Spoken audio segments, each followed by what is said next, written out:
Good morning or good evening, wherever you happen to be in the world. Can I just confirm that I can be heard just to make sure that I'm not speaking out into the ether and only to myself?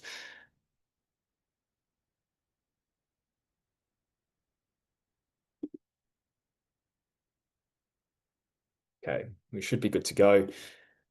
My name's Rodda, Senior Market Analyst at Capital.com. This is our Market Monday webinar. It'll just be me today, of course, because there is a holiday in the UK as well as the US, but predominantly, obviously, we're concerned about the UK here, with Danny obviously taking a well-deserved break. We will kick things off with just a very brief overview of the compliance risk warning here, which is to say that CFDs are, of course, a complex product and that they are not suitable for everybody. Please consider your own personal circumstances before trading leverage products like CFDs, or if you are in the UK, spread betting products as well. And of course, all the information that you do here is of a general nature only. It does not take into consideration anybody's personal circumstances. So please take note of that. So let's just run through maybe some of the key themes at a high level, what we will be talking about today, as well as what we can kind of pick apart on the charts going forward this week. First and foremost, trade policy returned to the fore as the major driver of market action towards the end of last week and at the beginning of this. Obviously, markets are swinging once more on these threats of tariffs on the European Union. That kind of took the reins, so to speak, from the discussions around the tax bill currently working through Congress, called actually precisely the big, beautiful bill put forward by Trump, which contains all of his big tax cuts. We'll talk about those and the implications shortly. We can touch on very briefly the RBNZ, which is expected to cut interest rates this week. And last but not least, there's Nvidia results. We can just sort of go through perhaps some of the key levels to watch, as well as the key themes associated with that as well. So I'll begin just the conversation and just mind me just for a moment, because I'm just going to get the question and answer box up as well, just so I can see any questions as they come through. But quite naturally, the markets have once again found themselves dominated by this trade war narrative. That really emerged once more at the end of last week on Friday, when US President Donald Trump suggested that the negotiation process between the US and EU is progressing too slowly. Therefore, there would be a 50% tariff applied on European imports going into the United States beginning at the start of June. So there was pretty much a lull in news when it comes to trade and negotiations for several days, pretty much since we had that major breakthrough when it came to the US and China. And first of all, we were more or less running out of headlines to buy into, and I think that was probably why we saw equities starting to slow that recovery. We also saw some weakness coming through gold, and the US dollar was beginning a little bit of a recovery as well. Lo and behold, the quietness on the trade war front was something irksome for the Trump administration, who were obviously getting frustrated that deals were not materializing as fast as previously hoped, and that tariffs weren't indeed coming down, certainly on US goods, but more broadly speaking as well. And, arguably the markets, Trump had one eye on the markets, and the kind of lack of movement in them as a kind of signpost that things weren't progressing quite as well as anyone was perhaps hoping, or at least people were wanting more. Over the last 48 hours, obviously, or 24 hours realistically, the tariffs have been paused once again. So the tariffs on the EU will be delayed until July 9th, of course, assuming that a deal doesn't get done between now and then. And we have seen a fairly significant rally in risk assets to kick off the week. More or less, if you do look at where the S&P 500, as well as the Nasdaq, as we can see there, is pretty much completely retracing the losses of Friday night. And it looks as though we might even open higher today. There's a few interesting things to note about this dynamic. And it is to say that, well, there's a humorous acronym being thrown around the market at the moment called the taco trade, which it stands for Trump always chickens out, TACO. Effectively, it's a slightly more tongue-in-cheek, perhaps sardonic take on the old Trump put, which is to say that whenever the markets get a little bit hairy or the economy looks like it's going to turn south, that Trump either chickens out or certainly, backs off to make sure that equity market performance is maintained and economic activity doesn't take too big of a hit. And there's almost a slight moral hazard emerging here for the markets where consistently the markets have been proven right that if you bet against what Trump is doing when he first announced it, that you're more or less rewarded with a pretty swift rebound when he eventually backs off. And increasingly, that's creating sort of two-way risks. On the one hand, it means that markets aren't reacting as heavily to these threats of tariffs as they might have in the past, and certainly rallying harder when those tariffs are wound back, because it's just further evidence that we shouldn't be worried about trade policy like we were before, because whatever's being threatened won't come to pass. But the risky dynamic in that situation is that you are more or less making a bet on a very mercurial leader and one that arguably sets policy based on whim and instinct. And if we don't get these trade deals materializing between now and when the pause is supposed to expire between the US and China, as well as this pause on the 50% tariff on the EU, which is set to expire on July 9th. And there's, of course, the other tariff pauses on other major trading partners. If they happen to lapse, then the markets aren't pricing in the impacts of that. In fact, they're probably pricing in something, arguably even better than the current dynamic, which is to say the markets may be placing a bet that tariffs will eventually come down further. So there's a potential asymmetry there where yes, it's great to buy into trade war news, and in fact, traders should, in principle, trade with the momentum, trade with the narrative, and as long as that narrative keeps coming through, you wouldn't necessarily want to short the market on that narrative. However, it really does set up a asymmetrical situation where if the trade deals don't come to pass, there could be a fairly significant correction. So we're looking at that dynamic now. Once more, the equity market is really embracing this kind of pause between the EU and US and the prospect of a Trump administration that's not going to go back to its Liberation Day self. There is, of course, the exception, though, of the US dollar, which continues to suffer despite the fact that, in principle, if the dollar sold off on the basis that there was fears of a growth hit as well as capital flows away from US assets because of tariffs, the removal of those tariffs or the threats of tariffs should lead to a recovery in the US dollar, and that's not occurring. Now, arguably, there is a dynamic here that the uncertainty, every time there's a new policy announcement, that there is more uncertainty, and that means slower economic activity because businesses are not going to invest and hire, and consumers aren't going to make big consumption choices. But I think the other element, which is the structural side of things or the secular side of things, as opposed to the kind of cyclical factors I just mentioned, is that there is continually this diminishing of confidence in US assets, in particular US institutions and US governance. So the dollar is down today. We are seeing a little bit of perkiness in, say, the Australian dollar, which is about sort of 65 and a bit.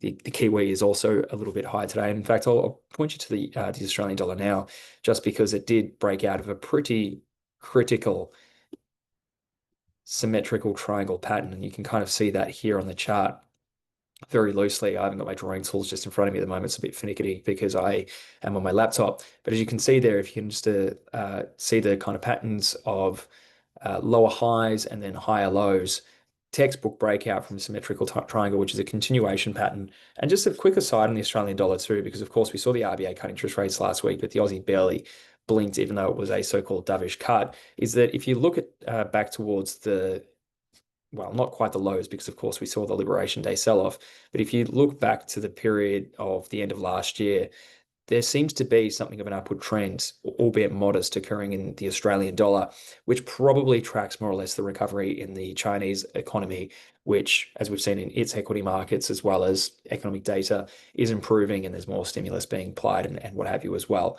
So just something to note there too on the Aussie dollar. Nevertheless, going back to the major stories and the major macro stories as they unfold, the trade story kind of usurped the dominant narrative of the week, which was certainly not as volatility inducing is what we saw in the early parts of the trade war, if you will, after Liberation Day. But certainly these concerns about US fiscal sustainability and what that might mean for equity markets, beginning, of course, in the bond market and emanating out from there, was one of the reasons why we did see a bit of a pullback in US stocks, as well as interestingly, and this is the crucial point here, in US treasuries and the US dollar, a kind of unholy trinity of weakness coming through equities, bonds, and the currency, which is almost always a signal of displeasure by market participants at whatever policy is being put forward.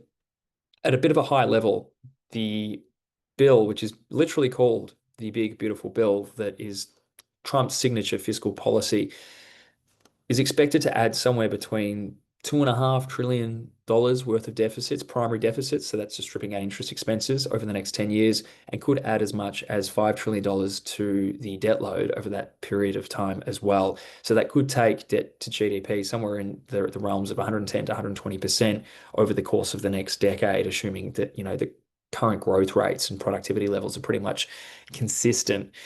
That's really, really big. And it's a bit of a contrast to the way that we saw the markets respond to the Trump tax cuts, or talk of Trump tax cuts, as well as deregulation at the start of the year, which was met with higher yields, of course, and maybe some concerns about equity market sustainability, although overall markets were investors were sort of equity investors were buying into the news because of its benefits to earnings. The US dollar was still climbing in that environment, and I think the key difference between now and then is effectively trade policy and the negative supply shock that trade policy is probably going to have on the US economy. What does that mean? Well, effectively, what I think the markets are fearful of is ultimately inflation.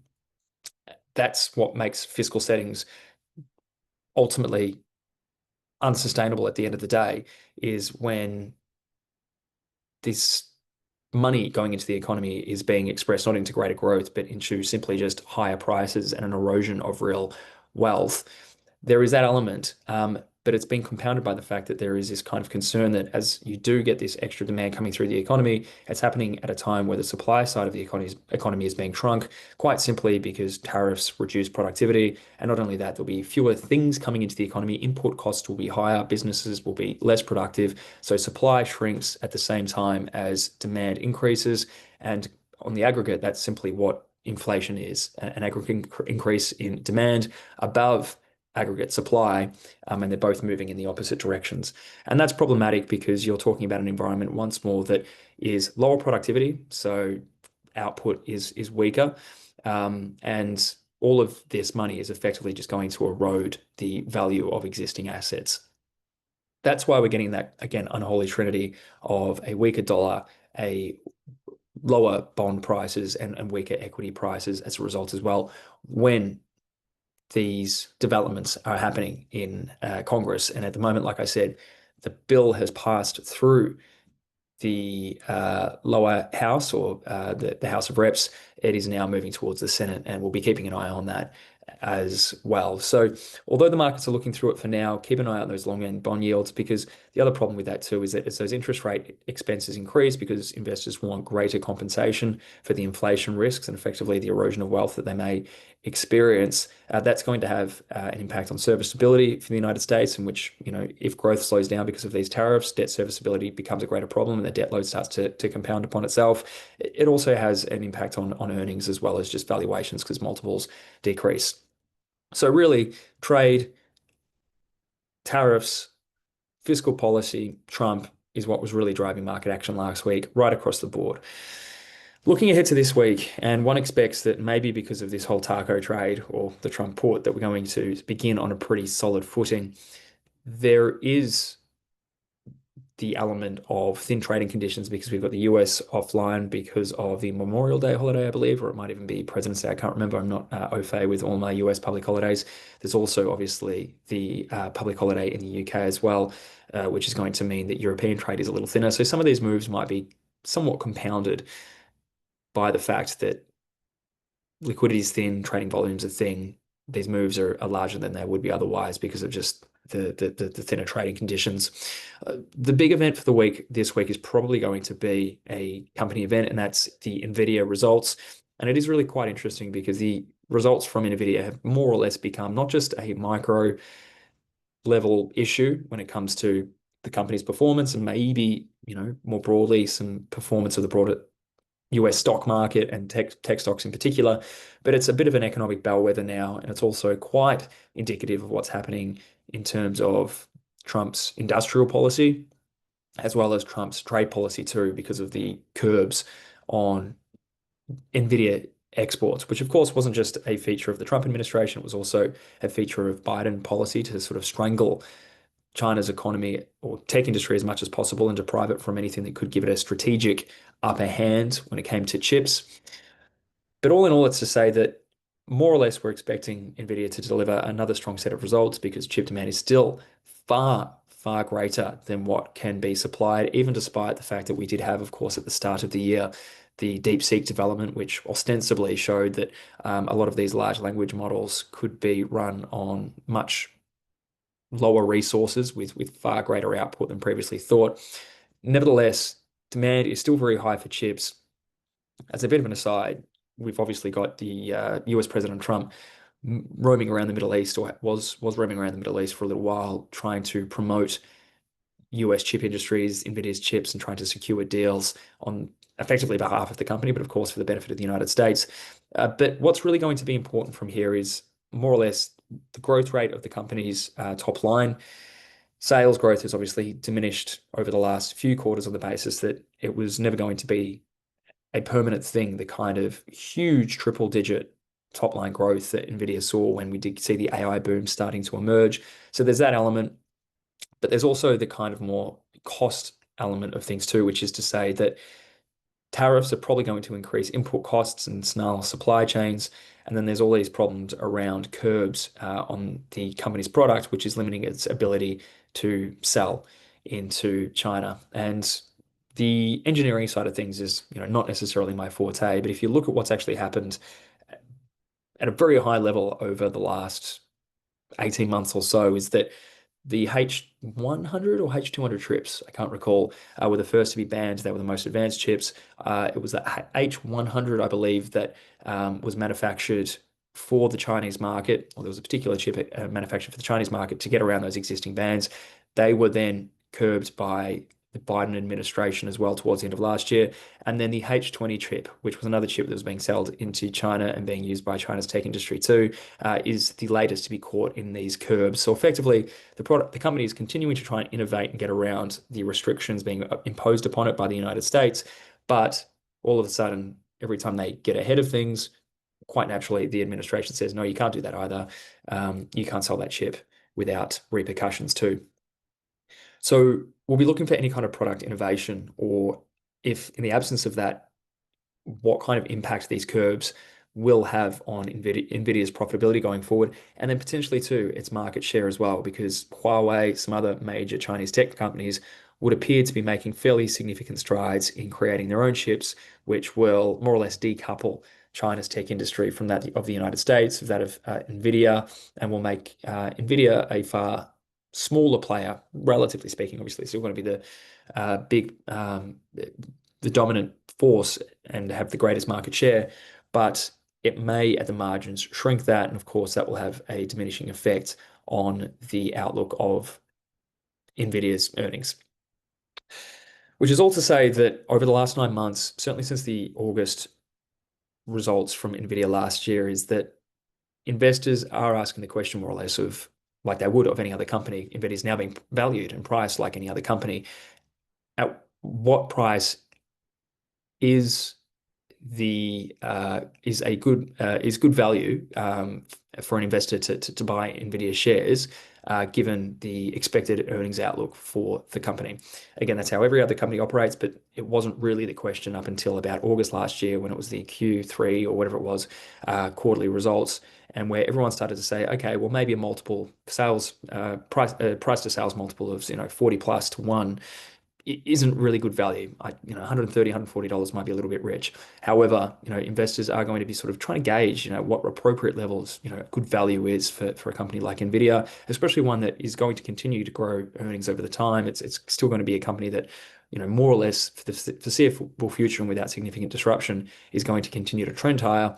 But, like when we saw this sell-off in April and a dive in every stock, but Nvidia as well, do you wait until you pick it up at 85 or 90, or, is the risk reward justified at $140 per share? Arguably, again, up at those levels, this company might not be necessarily worth it, but that's, more or less how the investors are going to be gauging these results this week. So last but not least, until we before we go into some market specific stuff and then some questions, just to look at the RBNZ very quickly.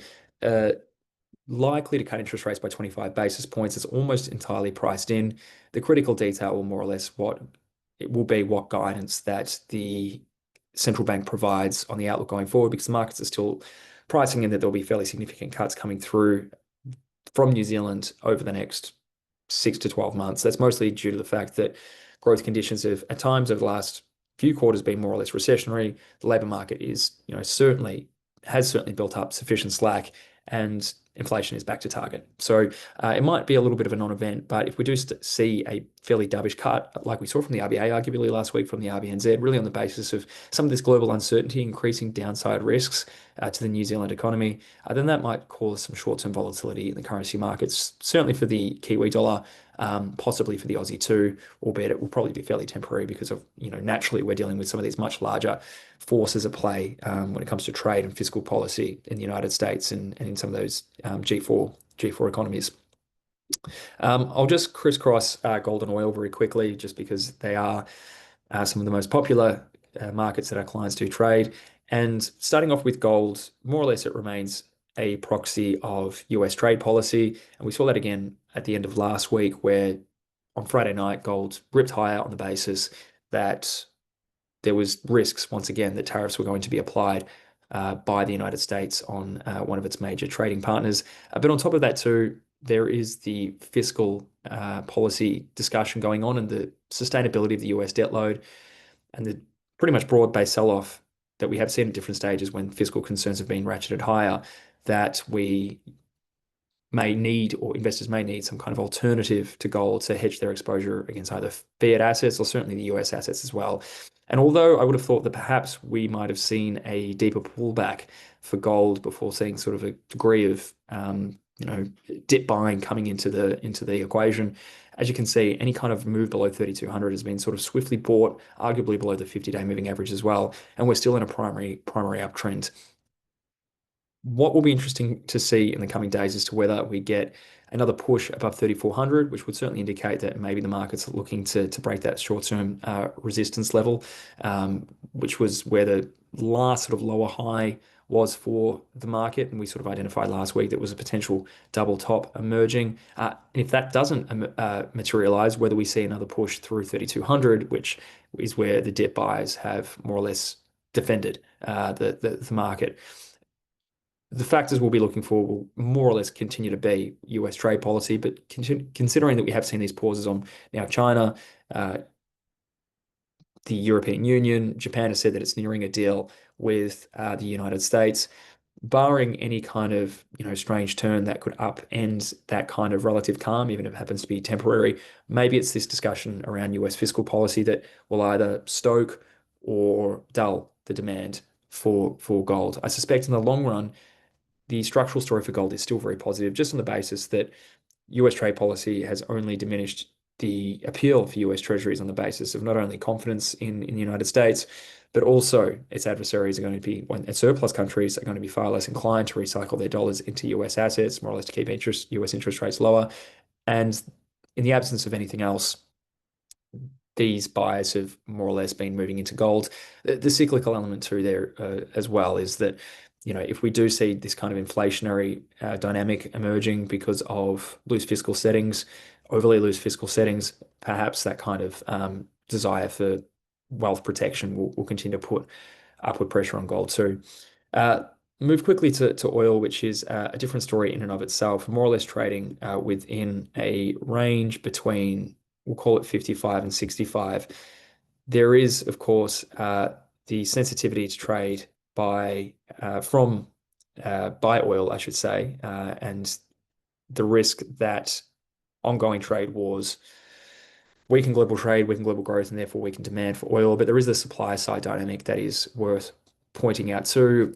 That came to the fore last weekend, really, with news that OPEC would continue to hike output over the next few months, adding to the hike that we saw about 2 or 3 weeks ago, which was more or less a shot across the bow from the Saudis to producers the likes of Kazakhstan and Iraq, who were apparently not sticking to output quotas, as well as the removal a few months ago of those voluntary supply curbs that were implemented more or less during the pandemic years to keep the price of oil somewhere between 65 at the low end for the West Texas Intermediate, and somewhere around high 70s and low 80s. That's where it was sort of trading for quite some time as OPEC carefully managed supply to keep prices at a particular level. It would seem now that one, the Saudis are trying to punish members within the cartel for their profligacy, I suppose you could say, when it comes to output. There is also the potential that the Saudis are also trying to regain and protect market share from US producers who are looking at a far more favorable regulatory environment, albeit still their sort of break evens, their cost break evens are only around the levels that we're currently seeing now. So it's not like they're printing money with oils. US producers are printing money at these levels. Nevertheless, it would seem that the Saudis are certainly trying to defend market share rather than prioritizing keeping the cartel cohesive, as well as keeping prices and therefore revenues into their coffers um, uh, well supported. So I suspect that we'll continue to see oil prices trend towards the downside. We might see another push into towards that kind of $55 level, really on the basis that because supply is going to be so loose and that the global outlook, although may be stronger than what it was a few months ago when Liberation Day, really started raising the prospects of a recession. A tepid Chinese recovery with tariffs that will still be higher than 6 to 12 months ago, a fairly weak and weaker than you know a fairly weak US economy that probably won't regain its luster because of this sort of trade uncertainty and higher tariffs as well. That'll be a sort of a demand drag too. All of these things suggest that it's going to be very difficult in a high supply environment, that demand will outstrip will be sufficient to sort of outstrip that excess supply and absorb it, and that leads me to think that there's risk skew to the downside. That 55 level will be key. On the upside, that whole view will be negated if we break 65, because that does seem to be within this kind of primary downtrend, a level that has been respected by sellers and marks a bit of resistance. So I'll leave that there and just open up for questions if there is any to put through. Oh yeah, cover Bitcoin. That's a good one. Bitcoin, of course, hit a record high last week. What I will say about Bitcoin is that there is the potential that I would say for the first time in history, it is truly behaving as a store of value and a hedge to fiat, and not a speculative asset that is some kind of derivation, or I should say derivative of the tech sector in the United States.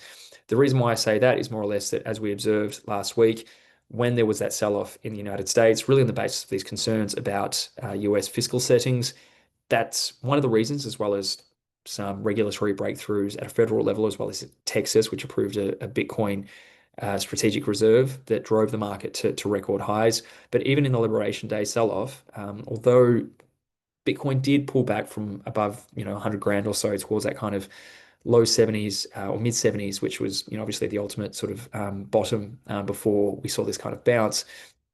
Although that did happen, there was a decoupling for a few months there from tech stocks, which it would typically trade in a high correlation. I think it's like a 0.8, historically correlation with, and held reasonably strong in that environment.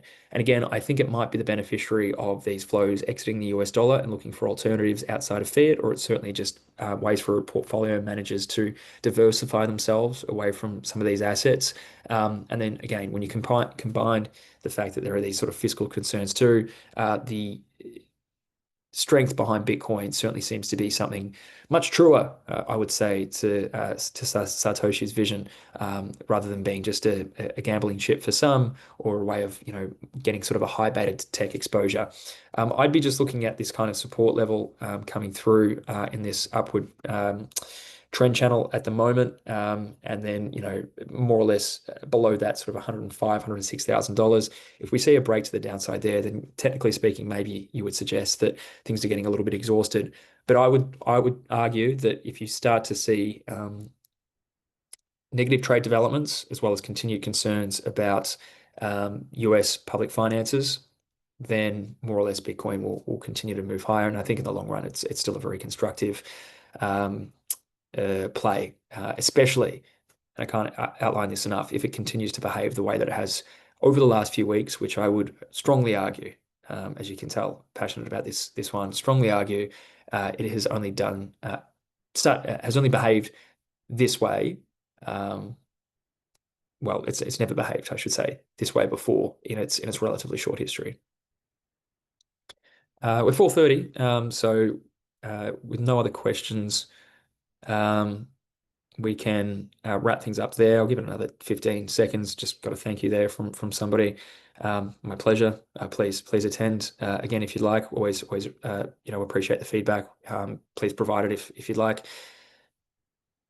Doesn't look like there's any other questions coming through. So on that note, we may as well just wrap things up there. But as always, thank you so much for your attendance. I'll be back next week. In fact, I'm flying out tonight to London, so I'll be in a far more favorable time zone. And in fact, I will be with Danny, my obviously fearless counterpart, presenting this side by side and in the flesh in a couple of weeks' time too. So please attend that. Otherwise, have a fantastic week, manage your risk carefully, and happy trading to all.